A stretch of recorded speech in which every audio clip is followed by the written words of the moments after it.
കുട എടുക്കാൻ മറന്നുപോയി. ഞാൻ പോയി എടുത്തോണ്ട് വരാം. നിങ്ങൾ പൊയ്ക്കോളൂ. ഞങ്ങളിവിടെ വെയിറ്റ് ചെയ്യാം. വേണ്ട, നിങ്ങൾ ബസ് സ്റ്റോപ്പിൽ വെയിറ്റ് ചെയ്താൽ മതി. ഞാൻ അങ്ങോട്ട് വന്നേക്കാം. മുരളീട്ടാ, ഇങ്ങോട്ട് വരുന്ന ആരാ പറഞ്ഞു? എന്റെ ഒരു ഫ്രണ്ട്സ് ഉണ്ടായിരുന്നു. മുരളീനെ കണ്ടപ്പോ അവരെ അവരുടെ ഞാൻ എന്ത് പാടുവിട്ടെന്നറിയാമോ? കവലപ്പെടാതമ്മ, ഇങ്ങനെ അങ്ങ് പേടിച്ചാലോ? ഇപ്പൊ ഇവിടെ വരെ എന്താ കാര്യം? അവനുണ്ടല്ലോ, ആ തച്ചോളി ഓതേനന്റെ വീട്ടിലെ അലക്കുകാരിയുടെ മോൻ. സ്വാമിക്ക് 2 പെമ്പിള്ളേരുണ്ടെന്ന് വെച്ച് ഞങ്ങൾക്കാർക്കും അനങ്ങാൻ പാടില്ലെന്നാ. ഇനി അവൻ എന്തെങ്കിലും പറഞ്ഞു വന്നാ ഒന്നവൻ എന്റെ കൈ മേടിക്കും. അനന്തുവിനോടൊന്നും ചെന്നേറി വഴക്കിന് പോയല്ലേ? ചൂണ്ടുമർമ്മ അറിയാവുന്ന ആളാ. അയാള് വിരല് ചൂണ്ടി മുരളേട്ടനെ എവിടെയെങ്കിലും നിർത്തിക്കഴിഞ്ഞാൽ പിന്നെ എനിക്കൊന്ന് കാണണമെങ്കിൽ അയാളോട് പോയി പറയേണ്ടി വരും. അവന്റെ ചൂണ്ടുമർമ്മം അവൻ ചൂണ്ടാനെങ്കിൽ വരട്ടെ. അവൻ ചൂണ്ടുന്നതിന് മുമ്പ് അവന്റെ ഞാൻ പോന്നു. Good evening. Good evening.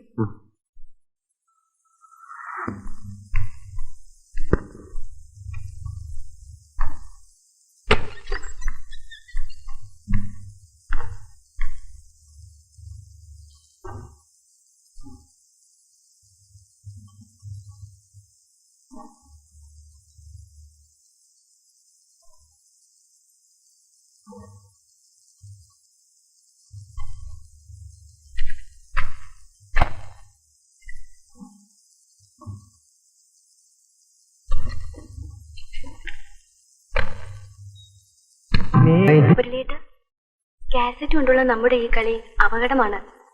അപ്പാക്കും മാമിക്കും തിരിഞ്ഞു പോച്ചാ എൻ ഉയരേ പോയിടും. സോറി. അപ്പാടെയും മാമിയുടെയും കാര്യം ഓർത്തപ്പോ പെട്ടെന്ന് തമിഴ് വന്നു പോയതാണ്.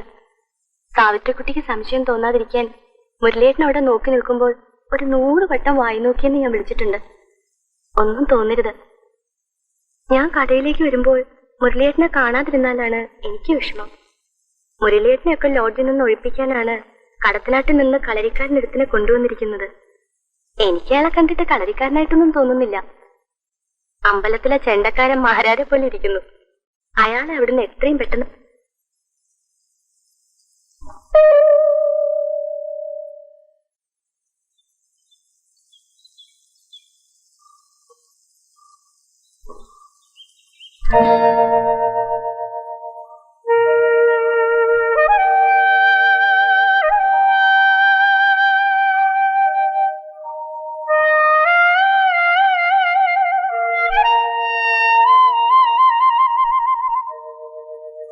കുട്ടി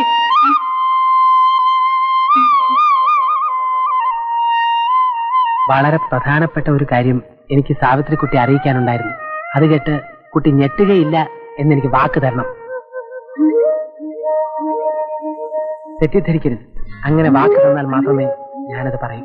സമ്മതിച്ചു. പറഞ്ഞോളൂ. അത് ഈ ശക്തിയുള്ളവർക്ക് അധികം ബുദ്ധി ഉണ്ടാവില്ലെന്നുള്ളത് പഴഞ്ചൻ പ്രമാണമാണ്. ഇതാണ് കാര്യം. ഇതിലെന്താ ഞെട്ടാനുള്ളത്?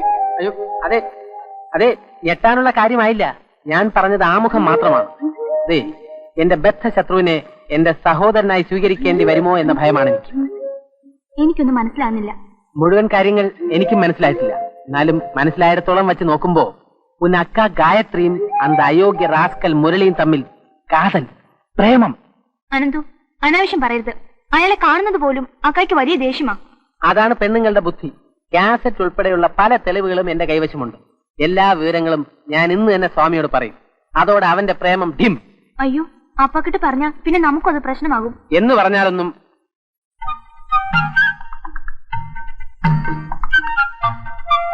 ഒരു നിത്യബ്രഹ്മചാരി എന്ന നിലയ്ക്ക് ഞാൻ പറയുകയാണ്. നീലി ഭൃങ്ങാതിയാണ് ഏറ്റവും ഉത്തമം. പിന്നെ നല്ല കയ്യോന്നിയിട്ട് കാച്ചിക്കുറുക്കി എണ്ണയും കൊള്ളാം. ഏതായാലും 2 നേരമുള്ള ഈ കുളി കുട്ടി വർജിക്കണം. പൊക്കോളൂ, പൊക്കോളൂ. അന്തിപ്പിച്ചയ്ക്ക് വന്നവൻ അമ്മയ്ക്ക് നാരായെന്ന് പറഞ്ഞ കൂട്ടത്തിലായാലോ കാര്യങ്ങളൊക്കെ. എന്താ മാഷിന്റെ വീട്ടിൽ അങ്ങനെ വല്ലതും സംഭവിച്ചോ? ഒരു കാര്യം ഞാൻ പറഞ്ഞേക്കാം. കൊമ്പനാനയെ കോണാനൊടുപ്പിക്കരുത്. കൊമ്പനാനെന്നല്ല, കഴിയുമെങ്കിൽ ഒരാനയും കോണാനൊടുപ്പിക്കാൻ പാടില്ല എന്നാണ് എന്റെ വ്യക്തിപരമായ അഭിപ്രായം. കളരി അഭ്യാസങ്ങൾ കാണിക്കാൻ വേണ്ടിയിട്ടാണ് അനന്തൻ ഇവിടെ കൊണ്ടുവന്നിട്ടുള്ളത്. മറ്റഭ്യാസങ്ങളൊന്നും വേണ്ട. ഏൽപ്പിച്ച കാര്യം ഭംഗിയായി ചെയ്തിട്ട് കിട്ടുന്ന കാശും പോക്കറ്റിൽ വേഗം സ്ഥലം വിട്. അയ്യോ, മാഷ് പരസ്പര ബന്ധമില്ല സംസാരിക്കുന്നുണ്ടല്ലോ. നോക്കട്ടെ. അല്പം വ്യായാമത്തിന്റെ കുറവുണ്ട്. ഭക്ഷണത്തിൽ നെല്ലിക്കയുടെ അംശം കൂട്ടണം. എനിക്ക് തലയ്ക്ക് സ്ഥിരതയില്ലെന്നാണ് നിങ്ങൾ പറഞ്ഞു വരുന്നത്.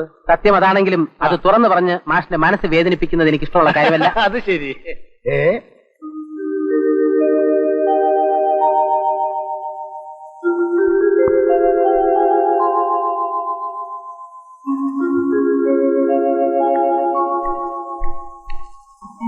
കളരി ഈയിടെയായിട്ട് ദിവസം അമ്പലത്തിൽ പോകുന്നുണ്ടല്ലോ.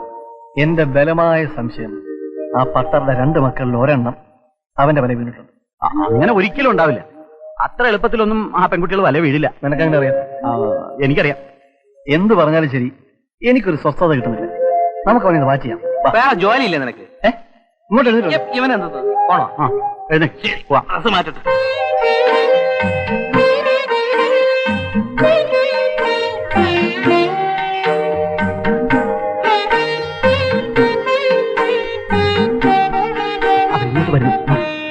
ചേടാ, മണ്ണും ചരിയുന്നോ പെണ്ണും കൊണ്ട് പോയെന്ന് പറഞ്ഞതുപോലെ ആയല്ലോ. കളരിപ്പയറ്റ് കാണിച്ച് അവൻ അവളുടെ കരളിക്കാര് പറ്റി. സാവിത്രി കുട്ടിക്ക് എങ്ങനെ അബദ്ധം പറ്റി? അപ്പൊ ഇന്നത്തെ കാലത്ത് പേഴ്സണാലിറ്റിക്കൊന്നും ഒരു വിലയില്ലേ? എല്ലാ ദിവസവും ഇവിടെ വെച്ച് നമ്മളെ കാണുമ്പോ ആളുകൾ സംശയിക്കില്ലേ? എന്നാൽ നാളെ മുതൽ ഭഗവതി ക്ഷേത്രത്തിൽ വെച്ച് മീറ്റ് ചെയ്യാം. വേണ്ട, ഇവിടെ വെച്ച് തന്നെ ആയിക്കോട്ടെടാ. അമ്പലപ്രേമി. ഇപ്പൊ മനസ്സിലായി താൻ ആരാണെന്നും തന്റെ ഉദ്ദേശം എന്താണെന്നും. എത്ര നാളായി ഇത് തുടങ്ങിയിട്ട്? വലിയ സന്മാർഗ സദാചാരവാദി. ഇനി താൻ ഞങ്ങളെ ലോഡ്ജിൽ നിന്ന് ഇറക്കുന്നത് ഞങ്ങളൊന്ന് കാണട്ടെ. ഞാൻ ഈ വിവരം സ്വാമിയോട് ഇപ്പൊ തന്നെ പറയുന്നുണ്ട്. പെട്ടിയും കിടക്കെ കൊടുത്ത് പോകാൻ നോക്ക്. ഞാൻ പോവാം, പക്ഷെ അതിനു മുമ്പ് ചിലരുടെ കാസറ്റ് പ്രേമം കൂടി സ്വാമിയെ അറിയിച്ചിട്ടേ ഞാൻ പോവും. എന്ത് കാസറ്റ്? എന്ത് പ്രേമം? കാസറ്റ് കൊണ്ടുള്ള നമ്മുടെ ഈ പ്രേമം അപകടമാണ്. അപ്പാക്കും മാമിക്കും ഏതാവത് തെരിഞ്ചാ എന്നുയിരേ പോയിടും. ഇപ്പോ കാസറ്റുകൾ കോടതിയിൽ വരെ തെളിവായി സ്വീകരിക്കുന്നുണ്ട് അല്ലേ വക്കീലെ? കാസറ്റിന്റെ കോപ്പികൾ എന്റെ കൈവശമുണ്ട്. മനസ്സിലായില്ല അല്ലേ? നിങ്ങളുടെ സുഹൃത്ത് ഈ പൂച്ച കണ്ണടച്ച് രഹസ്യമായി പാല് കുടിച്ചുകൊണ്ടിരിക്കുകയാണ്. ഡീറ്റെയിൽസ് ആശാൻ തന്നെ നേരിട്ട് പറഞ്ഞു തരും. പിന്നെ സ്വാമിയെ കാണേണ്ടത് എപ്പോഴാണെന്ന് വെച്ചാ പറഞ്ഞാ മതി. നമുക്ക് രണ്ടുപേർ കൂടെ ജോഡിയായിട്ട് പോവാം. എടാ ദുഷ്ടാ. സോറി ബ്രദേഴ്സ്, കാര്യങ്ങൾ നിങ്ങൾ അറിഞ്ഞാൽ ലീക്ക് ആവൂന്ന് പേടിച്ചിട്ടാ. ഓ, സ്വാമിയുടെ എന്ന് വീക്ക് കിട്ടും പറയും. അതെ, ഇനി ആ കളരി ഇവിടെ നടന്നത് മുഴുവൻ ആ സ്വാമിയുടെ അടുത്ത് എന്ന് പറഞ്ഞ് ചളമാക്കുമെന്ന. ഞാൻ ആകെ നെർവസ് ആണ്. നിങ്ങൾ എന്താ ഒന്നും മിണ്ടാത്തത്? നീ വലിയ അഡ്വക്കേറ്റ് അല്ലേ, എന്നെ എന്തെങ്കിലും ഒന്ന് ഉപദേശിക്കടാ. ഞാൻ പറഞ്ഞാ നീ അനുസരിക്കുമോ? അനുസരിപ്പിക്കുന്നവരും ഞാൻ ഏറ്റു. നീ പറ. ഇത് നിന്റെ പ്രസ്റ്റീജിന്റെ കാര്യമാണ്. അതെ, അനന്തന്റെ മുന്നിൽ നീ തോക്കാൻ പാടില്ല. ഇല്ല. അതുകൊണ്ട് നീ അവന്റെ കാല് പിടിക്കണം. അതെ, അത് മാത്രമേ വഴിയുള്ളൂ. അങ്ങനെ അവനെ കയ്യിലെടുത്ത് പരസ്പരം സഹായിച്ച് നിങ്ങളുടെ പ്രേമങ്ങൾ ഇങ്ങനെ പോവണി. അത് കണ്ട് നീ ഇങ്ങനെ വായിൽ വെള്ളം ഇറക്കി ബ്ലാ ബ്ലാ ബ്ലാ എന്ന് നടന്നോ. ഇതിപ്പോ നിങ്ങൾ ബന്ധുക്കളായി. കോബ്രദേഴ്സ് രണ്ടുപേരും കൂടി ചേർന്ന് എന്നെയും പ്രേമനെ ഇവിടുന്ന് ഇറക്കി വിടുമോന്നാ എന്റെ പേടി. ഏയ്, അങ്ങനെ തലമറന്ന് എണ്ണ തേക്കുന്നവരൊന്നും അല്ല ഞങ്ങള്. അല്ലേ അനന്താ? ഞാൻ തലയിൽ എണ്ണയെ തേക്കാറില്ല. അതാണ് തുടക്കത്തിൽ ഞങ്ങളോട് ചൂടായിട്ട് പെരുമാറിയത് അല്ലേ? ഇനി നമുക്ക് കഴിഞ്ഞതെല്ലാം മറക്കാം അല്ലേ? പിന്നെ ഞങ്ങളുടെ രജിസ്റ്റർ മാരേജിന് സാക്ഷികളായി കണ്ടുവച്ചിരിക്കുന്നത് ജോസിനെയും പ്രേമനെയും ഒക്കെയാണ്. അത് നന്നായിരിക്കുന്നു. സ്വാമി പോയോ? കണ്ണാടിക്കൂട്ടിലെ പലഹാരങ്ങൾ തീർന്നിട്ടില്ല. ഉണ്ടാക്കി വെച്ച പലഹാരങ്ങൾ തീരാതെ സ്വാമി വീട്ടിൽ പോകുന്ന ചരിത്രം ഇല്ലല്ലോ. ശരി, ആദ്യം നമുക്ക് ഓരോന്ന് വീശാ. പാലെത്ര? രാവിലെ 3 ലിറ്റർ, വൈകിട്ട് 2 ലിറ്റർ. 5 ലിറ്ററോ? വേണാ? 3 ലിറ്ററിന്റെ കാശ് ഇപ്പൊ വാങ്ങിച്ചോ, ബാക്കി നാളെ തരാം. നാളേതി നീളേതി ഞങ്ങൾ റേഷൻ വാങ്ങിച്ചോട്ടെ സ്വാമി. റേഷനോ പട്ടയോ എന്ത് വേണമെങ്കിലും വാങ്ങിക്കേ. ഓ, പട്ട. പാലിനെ കണ്ടമാനം കാശാവുന്നുണ്ടല്ലോ, കുറയ്ക്കാൻ എന്താ ഒരു മാർഗം? സ്വാമിയുടെ രാവിലെ വൈകിട്ടുള്ള പാലുകൂടി നിർത്തണം. ശരി, ഇതാ ഇന്നു മുതൽ പാൽ കൂടി നിർത്തിയിരിക്കുന്നു. നിർത്തിയല്ലോ? നിർത്തി. ഓക്കെ. പ്രേമ, നീ ആ നാരായണന്റെ കട അടക്കുന്നതിന് ഒരു 3-4 സോഡയും വാങ്ങിച്ചേ.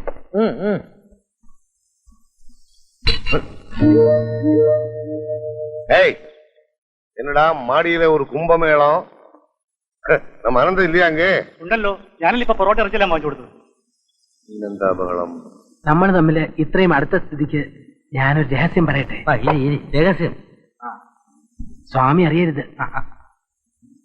എനിക്ക് കളരി അറിയില്ല, ഞാൻ കളരി ആശാനുമല്ല. യെസ്, കളരിപ്പയറ്റ് കണ്ടിട്ടുണ്ടെന്നല്ലാതെ എനിക്കൊരു ചുക്കും അറിയില്ല. എന്റെ ചേട്ടനാ യഥാർത്ഥ കളരി ആശാൻ, അനന്തൻ. ഞാൻ അപ്പുക്കുട്ടനാ, വെറും അപ്പാവി അപ്പുക്കുട്ടൻ. ചേട്ടൻ വീട് നോക്കാതെ നാടോടിയായിട്ട് നടത്താം. സുഖമില്ലാതെ കിടക്കുന്ന അമ്മ, കല്യാണപ്രായമെത്തിയ 2 സഹോദരിമാര്. വീട്ടിലെ ബുദ്ധിമുട്ട് കൊണ്ട് മാത്രം ആരുടെങ്കിലും തല്ലുകൊണ്ടാലും വേണ്ടില്ല എന്ന് വിചാരിച്ച് കളരി ആശാൻ അനന്തനായിട്ട് ഞാനിങ്ങോട്ട് വന്നു. നിവൃത്തിയുടെ കൊണ്ട. ആരോ വരുന്നുണ്ട്.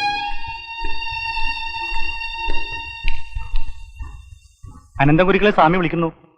ഞാനിതാ ഇപ്പൊ വരാന്ന് പറയൂ. ശരി, ചെല്ലേ പോയിക്കാം. സ്വാമിക്ക് സംശയം വല്ലതും തോന്നിയിട്ടുണ്ടാവും. സാരമില്ല, അതൊക്കെ ഞാൻ മാനേജ് ചെയ്തോളാം. You don't worry.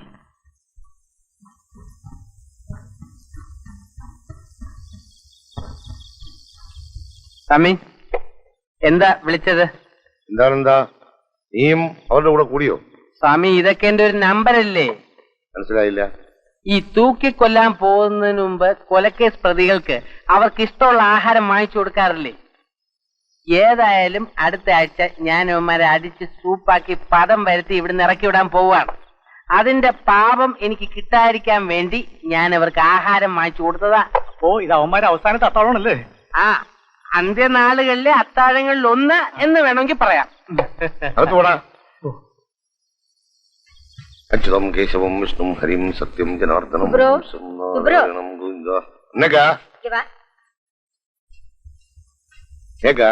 அனந்தம் இருக்கானே, ஆமா, அவனுக்கு என்ன?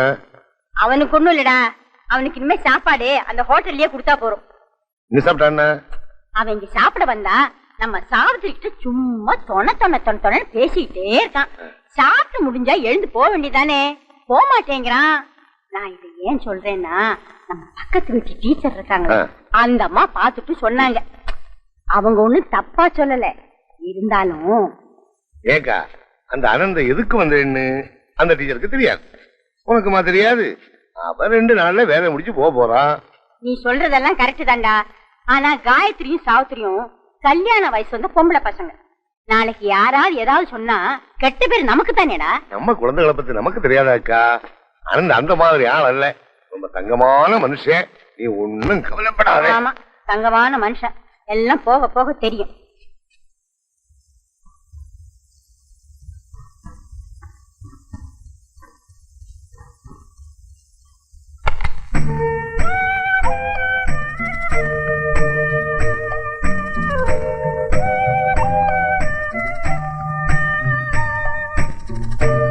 அக்கா,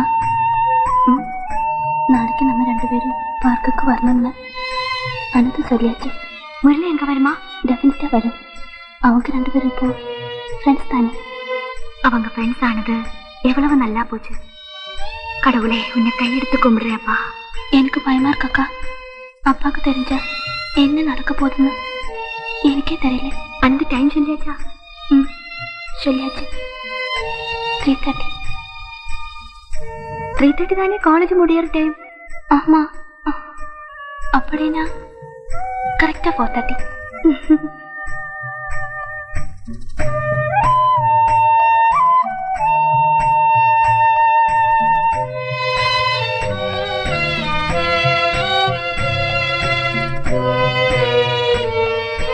அக்கா, தூங்கியாச்சா?